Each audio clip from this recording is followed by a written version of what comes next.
family. As you see here, got my blueprint down here on what I'm doing, and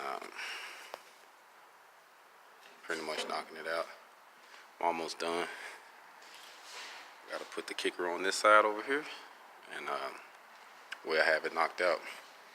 I wanted to say something, man. I overheard the guy talking to another customer, and he was bragging about the trailer and about the purpose of the trailer. And I was thinking on, when you're a fabricator and a welder, one of your greatest assets is building someone else's vision, someone else's design, because people will pay you to build their design, and then they will brag on it to others and say, hey man, this guy did me a tremendous job, you should go holler at him.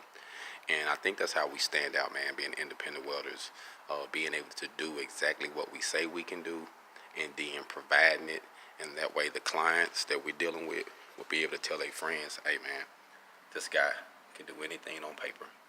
Hold on.